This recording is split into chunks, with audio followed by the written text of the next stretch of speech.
Saya, halo. Adi, kertasnya buat apa? Kita baru mau bikin video. Kayak eto-etoan. Saya, assalamualaikum. Assalamualaikum. Halo. Nama saya Ima. Saya Atin. Saya Afnan. Saya Zia. Saya Fatia.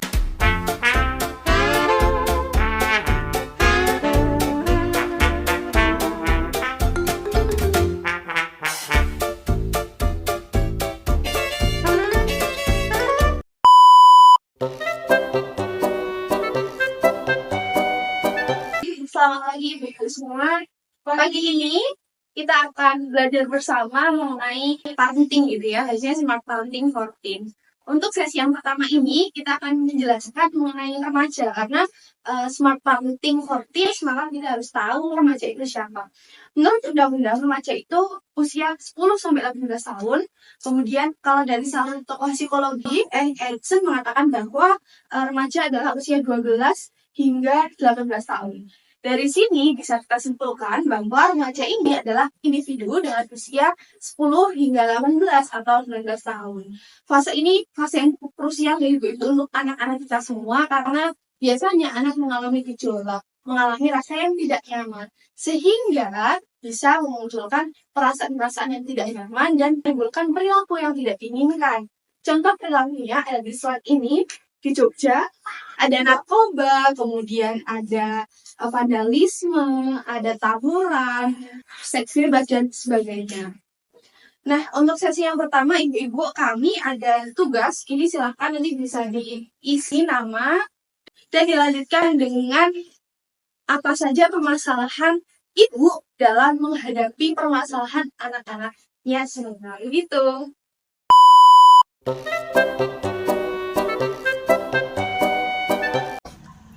Parenting atau pola asuh merupakan perilaku orang tua dalam mendampingi anak, mulai dari merawat, mendidik, mempengaruhi, hingga menanggapi berbagai tindakan anak. Pengasuhan mencerminkan hubungan yang sangat responsif, saling timbal balik, dan penuh penerimaan. Pola asuh mencakup kemampuan memahami kondisi serta kebutuhan anak, sekaligus kecakapan dalam memberikan respon yang tepat secara emosional dan psikologis. Berbagai penelitian juga menunjukkan bahwa pola pengasuhan memiliki peran penting dalam tumbuh kembang anak. Gaya pengasuhan yang positif tentunya akan mendukung perkembangan anak secara optimal, sedangkan pola yang kurang tepat justru akan menghambatnya. Karakter orang tua dalam menerapkan pola asuh juga terbentuk dari faktor lingkungan, latar belakang pendidikan, perhatian terhadap anak, serta kondisi kesehatan mental.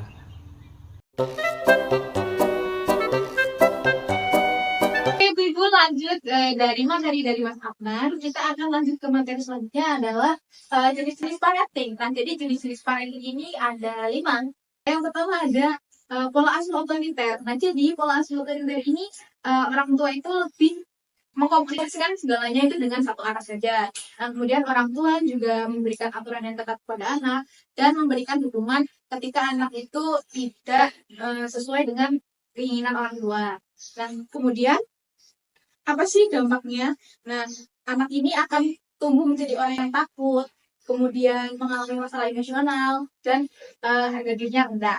Kedua, ada pola asuh otoritatif. Pola asuh ini lebih seimbang antara aturan dan kehangatan. Jadi orang tua tetap memberikan sebuah aturan, cuman mereka tidak yang mendominasi anak. Jadi anak juga diberi keluangan untuk memberikan pendapatnya. Dan orang tua juga bisa memberikan arahan kepada anaknya.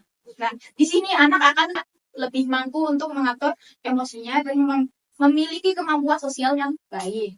Kemudian pola asuh yang ketiga adalah permisi ya. Nah, jadi orang tua yang memiliki pola asuh seperti ini itu biasanya bersikap hangat dan penuh perhatian, tapi longgar dalam menerapkan aturan. Jadi anak ini lebih dibebaskan.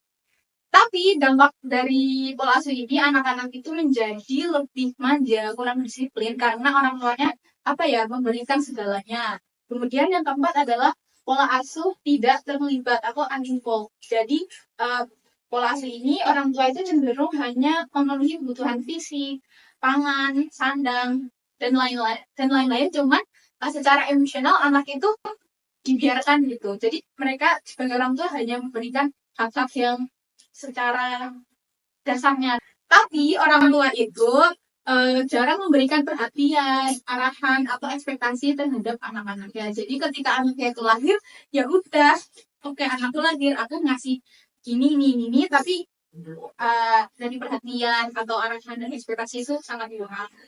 Nah, jadi anak itu akan sulit dalam mengatur emosi, kurang motivasi belajar, dan kesulitan menjalani hubungan sosial. Kemudian yang kelima, yang terakhir adalah pola asuh overprotective. Nah, jadi orang tua yang overprotective ini seperti mengekang anak, tapi dalam apa ya?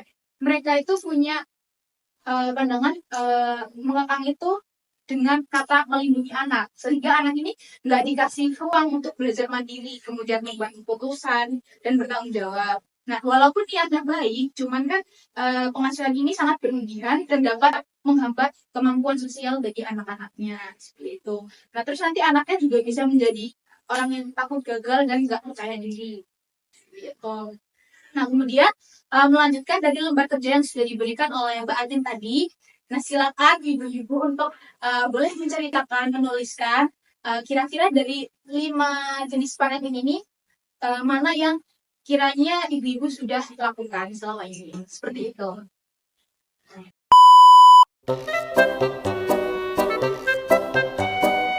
Oke, ibu-ibu, tadi sebelumnya, di sesi sebelumnya ya, udah belajar mengenai remaja, juga permasalahan remaja, juga jenis-jenis parenting gitu ya. Nah, sekarang kita lanjut ke sesi 3, yaitu di sini saya akan menjelaskan bagaimana penerapan RPMT. Nah, sebelumnya ibu udah tahu belum RPMT itu apa? Belum ya, oke. Nah, tadi kan sebelumnya ibu udah tahu ya pola parenting jenis-jenisnya itu apa aja, terus udah menganalisis gitu ya pola parenting ibu-ibu ini apa gitu ya. Oke, mungkin beberapa ibu-ibu tuh baru sadar gitu ya, mungkin ada pola asuh demokratis dan juga pola asuh otoritatif, dan yang paling baik ternyata di antara itu pola asuh demokratis itu ya. Dan mungkin di sini ibu-ibu baru ada yang baru sadar mungkin ya, pakai dari kemarin-kemarin pakai pola asuh yang mungkin kurang tepat. Nah, jadi gimana sih kayak kita mau menerapkan pola asuh yang lebih baik itu seperti apa? Di sini ada yang namanya metode RPMT. Jadi, sebenarnya korelasinya itu apa? Jadi, karena mungkin dari ibu sebelumnya punya pola asuh yang kurang tepat, terus ini udah sadar nih mau menerapkan pola asuh yang lebih sehat, dan kita nggak mungkin secara tiba-tiba mengganti gitu ya langsung pola asuh secara tiba-tiba, karena remaja juga ini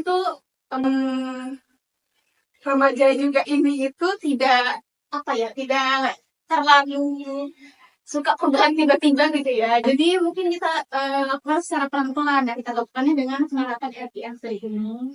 Misal, jadi RPM3 ini sendiri adalah pendekatan yang dilakukan oleh Auris Kennedy Shriver dari National Institute of Child Health and Human Development.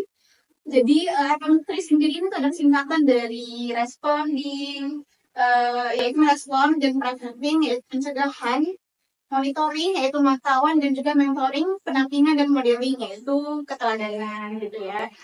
Nah, jadi begitu ya ibu-ibu hubungannya. Nah, mungkin RPMT itu apa aja poin-poinnya nanti dijelasin sama rekan saya gitu ya.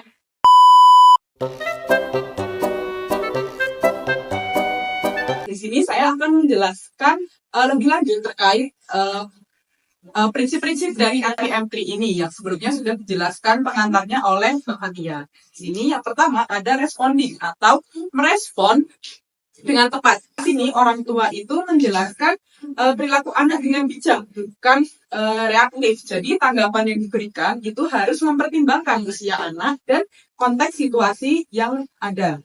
Nah, respon yang baik itu adalah respon yang memperkuat kepercayaan anak dan menciptakan lingkungan yang hangat dan mendukung pada remaja atau anak ini. Nah, misalnya saat remaja ini melanggar aturan, orang tua itu mencoba untuk memahami alasannya itu kenapa ia melakukan pelanggaran itu dan memberikan penjelasan terkait konsekuensi dari pelanggaran yang anak itu lakukan. Nah, yang kedua itu ada preventing atau pencegahan, mencegah masalah. Nah, di sini orang tua itu perlu bersikap proaktif dengan menetapkan batasan yang jelas dan membangun rutinitas serta menciptakan lingkungan yang aman secara emosional pada anak. Ini sebagai bentuk pencegahan supaya pelanggaran yang sebelumnya itu tidak terjadi lagi. Nah, misalnya orang tua itu bisa melakukan diskusi dengan anak tentang bahaya pelanggaran yang dapat mereka lakukan, misalnya seperti narkoba atau kekerasan atau tekanan teman sebaya. Jadi orang tua di sini memberikan penjelasan supaya anak-anak ini tidak terjerumus ke dalam masalah-masalah tersebut. Nah, yang ketiga yaitu ada monitoring atau memantau. Nah, orang tua ini harus tetap mengetahui atau memantau apa yang dilakukan oleh anak-anak.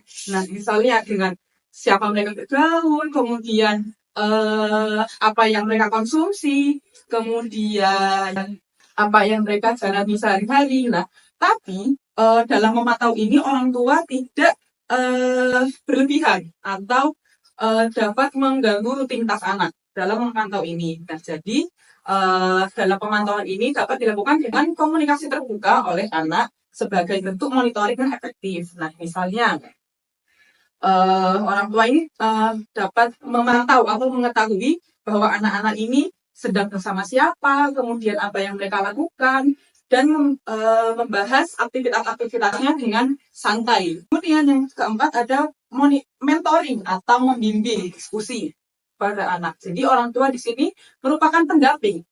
Di sini disampaikan bahwa parent as a mentor, bahwa orang tua itu sebagai mentor atau pendamping yang memberikan dukungan emosional maupun moral kepada anak. Nah, serta memberikan anak ini ruang untuk mengeksplorasi minat dan potensi dirinya. Contohnya yaitu dengan mendukung hobi anak dan mengarahkan anak-anak ini untuk menemukan tujuan hidup dengan cara yang hangat dan terbuka dalam membimbingnya.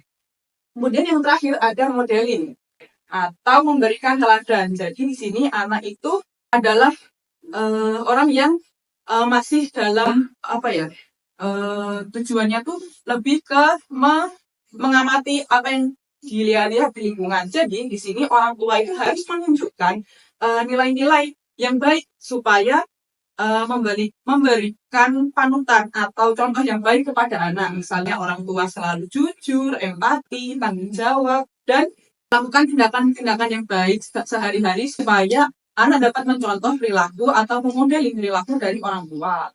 Gitu. Misalnya seperti orang tua mengendalikan emosi dalam penyelesaian masalah dan memberikan hormat pada orang lain atau bertanggung jawab. Jadi anak bisa memberikan perilaku yang baik dari modeling pada orang tuanya.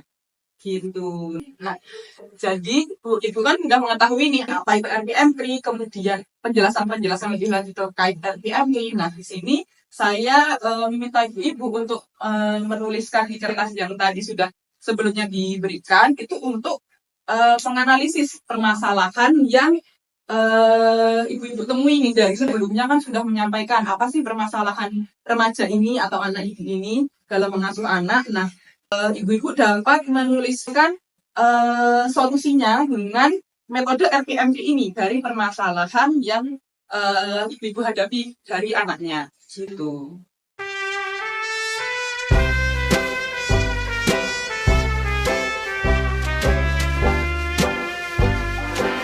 Terima kasih.